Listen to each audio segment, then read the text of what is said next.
Okay, 5.1, understanding linear functions. So what we've done to this point in Module 4 was just linear functions. Practically everything we've done has been linear functions. Now, we have looked at functions that weren't linear, some that were curved, and we said look for the repeated pattern on either side. We're going to come back to those later on. But from this point on, our main focus is really going to be linear functions. So how do we recognize if it's a linear function? What's the thing that we're looking for all the time? What is it that we're trying to look for? Look at the example they've given us right here. What is it we want to see if it's linear? Positive. Does it have to be positive? No. Another point doesn't touch another point. Okay, so it's got to pass the vertical line test. It's got to, and that makes it a function. Okay, makes it a function, but it makes a straight line. Now, how does it make a straight line? What we're looking for is a specific pattern. What's happening from here to here? It added 210. What did it do here? Added 210. What did it do here?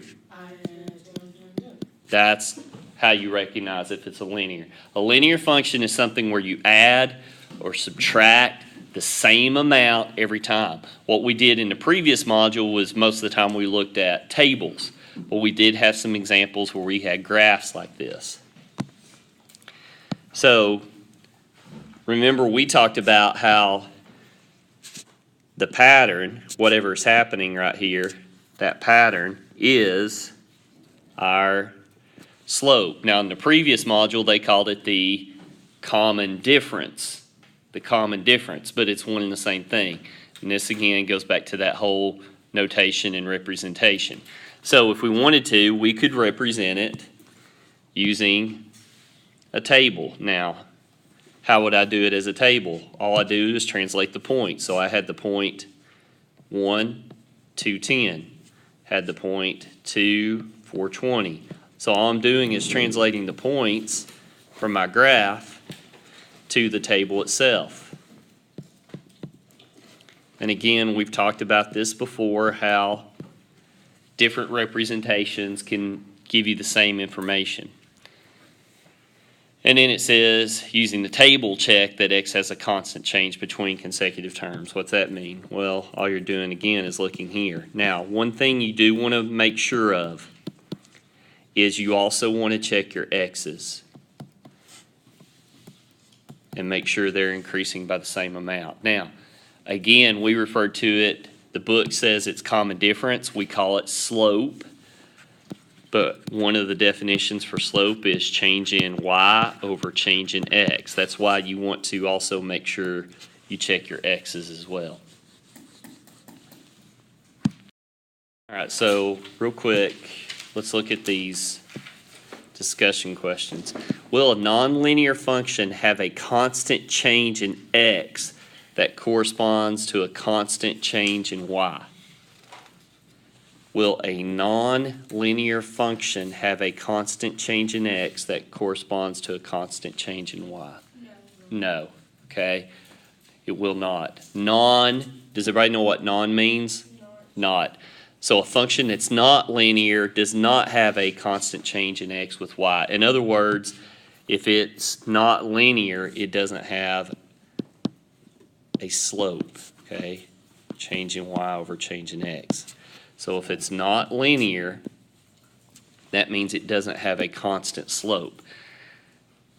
And again, we'll look at those types of functions later, okay?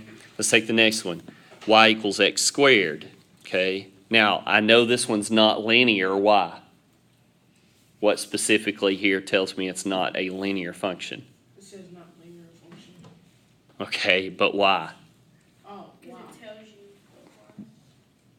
But how in the function notation? Because it's negative. There you go, because it's squared. Okay, it's to the second power. Remember, a linear function is always going to be to the first power, because what's our form, our basic form for a linear? Y equals mx plus b. So right here, that power on the x is a 1. We don't write it, but it's there, okay? So that's how I know, besides the fact that it tells me it's not linear. So it says using a table of values, check whether constant change in x corresponds to a constant change in y. So what the heck does that mean? What's happening right here in my y? What happened? Up 3. What happened here? Went up 5. What happened here? Went up 7. Not the same change every time. Now, there is a pattern that's occurring every time. What's it increasing by? The next what? 2 up, or you could say the next what? Odd number. Okay, it's increasing by the next odd number. So it's still a pattern, but it's not a linear pattern. Not a linear pattern. Okay, so this proof thing, we are going to completely skip this. Okay, there's some other problems in the book, things that they want us to prove. We're not going to worry about those. Okay, we're more concerned about the application and recognition. We don't really have to prove it. You'll do proofs in geometry, so you'll get plenty of practice with those. Real quick here, instead of doing the proof they did, all it's wanting you to do is to be able to look and say, is this a linear function or not? Okay, so let's look at the table. What happened from here to here? Here to here, went up by 7. What happened from here to here? Went up by?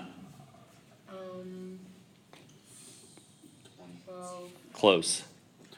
19. 19. Went up by 19. Okay, 19. So is it linear? No. No. Okay, because if it was linear, it'd have to go up by the same amount. Or it could go down by the same amount. If it goes up, it has what kind of slope? Positive. If it goes down, it has a negative. Okay.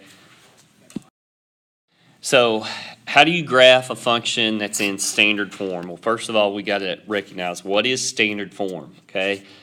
This is standard form, and you need to know this. AX plus BY equals C. Here's what standard form typically is. Standard form is when first you go in alphabetical order. So what are my two variables here? X and Y. Okay.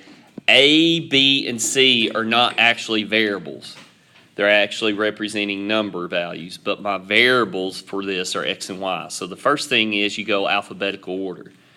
Now later on we're going to see another type of standard form. Still applies alphabetical order, but then we start dealing with exponents.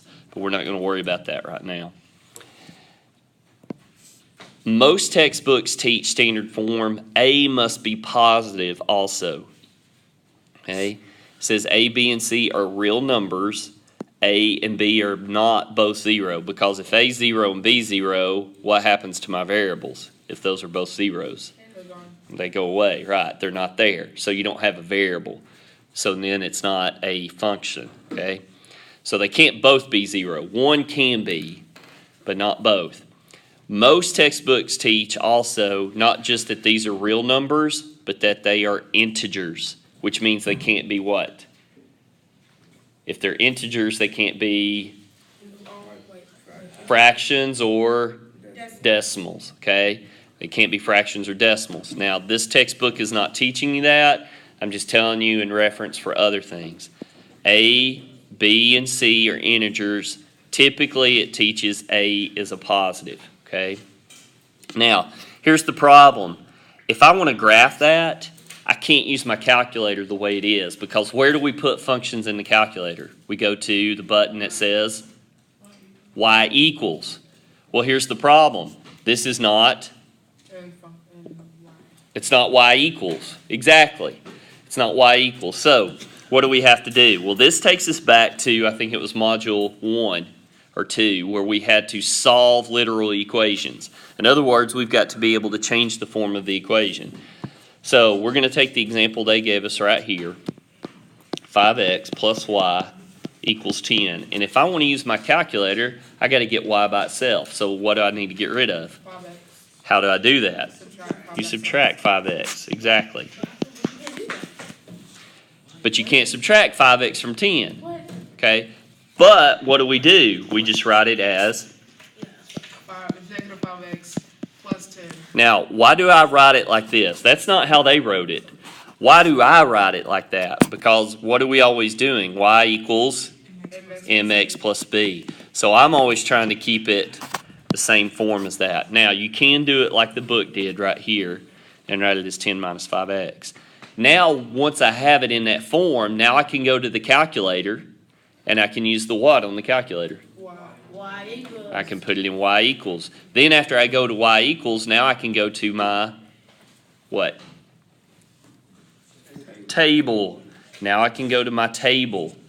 And once I go to the table, I get a list of points. Now, whenever we graph points, remember your x tells you how to move which direction? Left or right, okay? Your y's are how much you go up and down. Okay. Are we all good on plotting points? Yes. Okay. So a second way you can graph this, besides just using a table of values, is just take the form of the equation. What does 10 represent again? Y-intercept, which we also called the what term? Zero term. So when x is 0, you go up to 10 and you put a point. Then, what is 5? Negative 5, sorry. Negative 5 is my slope. Now it's really what? Negative 5 over what? 1. Which means I do what? I go down 5 and to the... So what do? I start with my y-intercept, my starting point, my 0 term. I go down 5 and then to the right 1 and get another point. What can I do? I can do it again. Go down 5 and to the right 1 and get another point. Now, what should happen? Look at your slope again.